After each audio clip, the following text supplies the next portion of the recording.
Hi everyone. For our final lesson of the week, we are going to talk about the volume of cones. So if you look here, there is another link similar to yesterday's lesson to providing you with a little bit of investigation on the relationship between the volume of a cone and a volume of a cylinder. So check this out. Make sure you answer the questions as well. Well, as you are probably able to see here, the relationship between our volume of a cone and our cylinders is that it's 1/3 of the amount of volume that our cylinder has. So similar to how the pyramid and the prism have a relationship, our cones and our cylinders have a relationship when it comes to volume.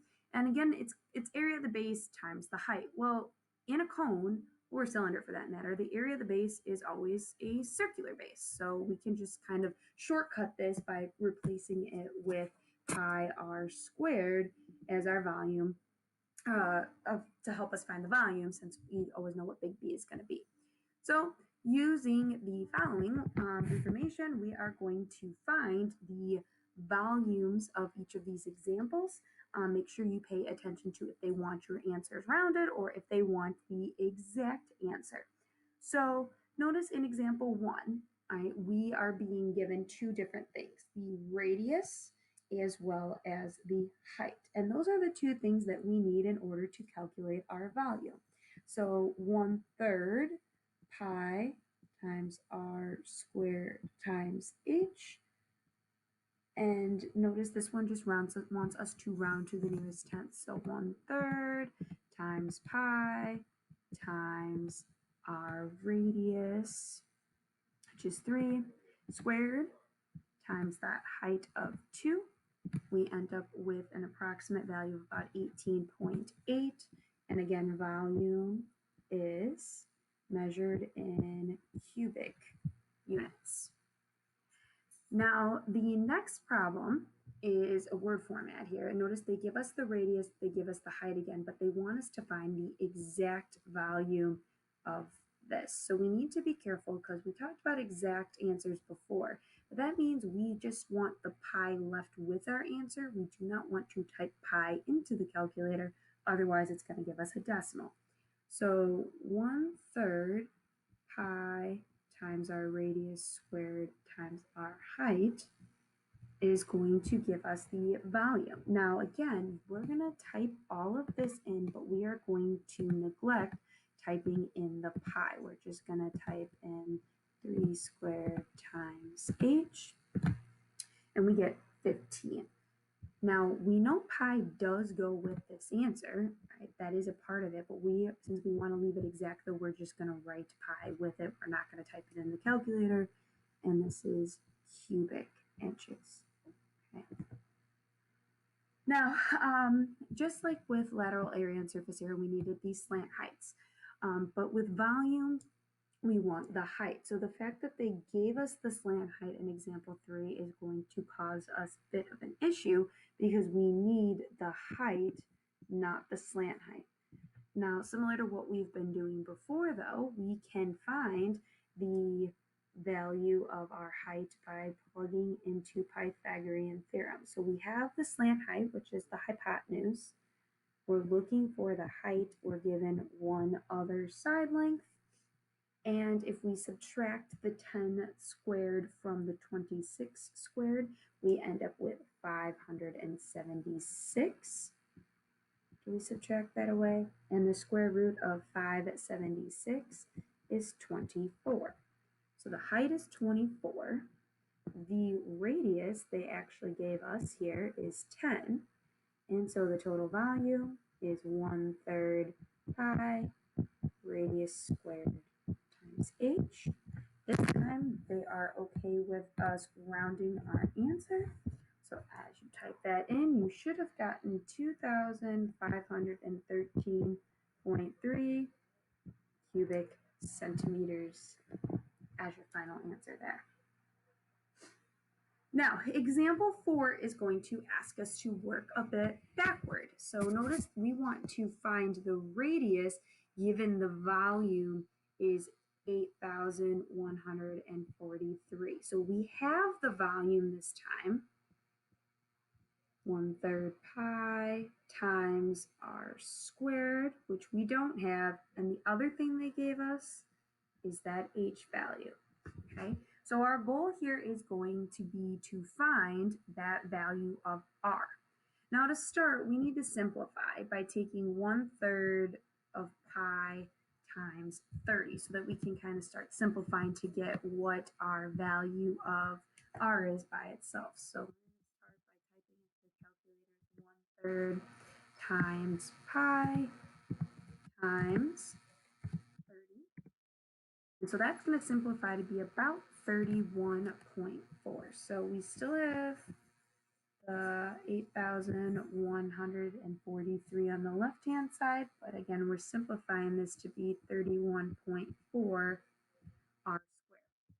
Well, next, we're going to divide by that 31.4 so that we can get the r squared by itself. So 8,143 divided by 31.4 is going to be about 259.3.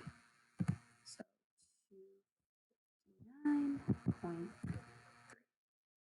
Now, last but not least, we just want the radius by itself. So in order to get rid of the square, we need to square root 259.3, and we get a final answer of about 16.1. And then again, your radius is not squared or anything, it's just going to be millimeters this time. All right, as we move to the back, right, we have another example where we are being given the value, right? They gave us the value is 66. This time they're giving us our radius. So we have this 3 squared. What we don't have now is the height. That's what we're trying to find here, is the height.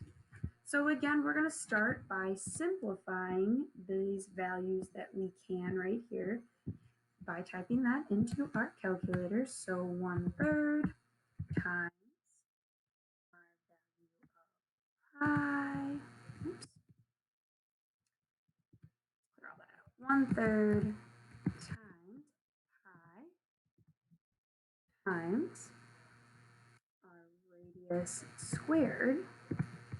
It's about 9.4. So we have 66 equals 9.4 times h. And then we can take the 66 and divide over that 9.4 to get h by itself. We get about 7.02, which it says round to the nearest tenth-ish. So, well, it doesn't actually tell us, but we've been rounding to the nearest tenth. So 7.02 or the nearest tenth would just make that 7.0 millimeters.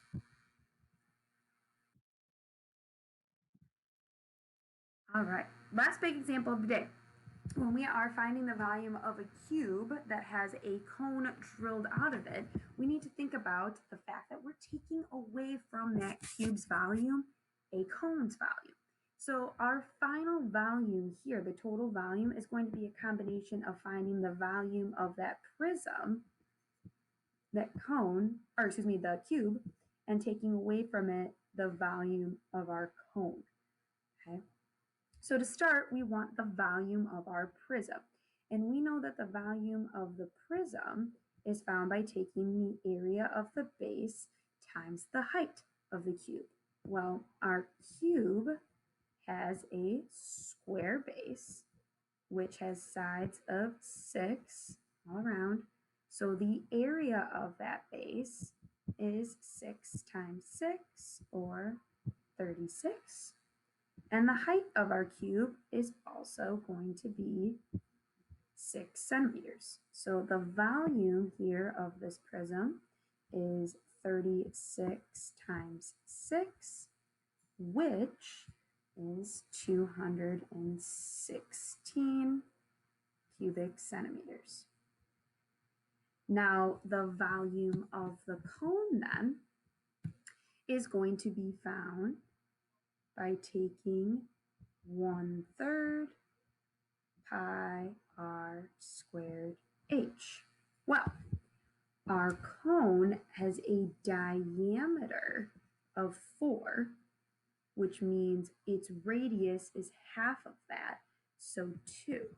So as we start plugging this in, 1/3 pi times our radius of 2 squared, and then the height of this cone is also going to be the same height of our cube. Notice it goes that same distance, that same height, so it is also actually going to be 6. They happen to share that this time.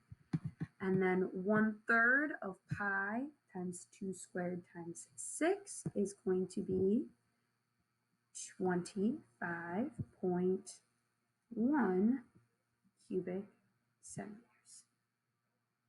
Now again, since we're drilling it out, again, we are subtracting this time. So we're going to take that, to get our total volume this time, we have to subtract.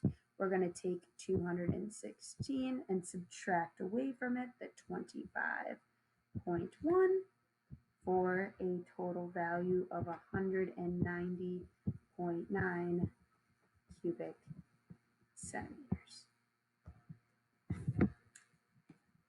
And last thing, what is the key word that we will see in the instructions to tell us to leave pi in our answer? That word is exact. Whenever they tell you to leave your answer as exact, leave the pi in your answer, just like we did for our second example here. We left pi in our answer because we saw the word exact. Thanks, everyone.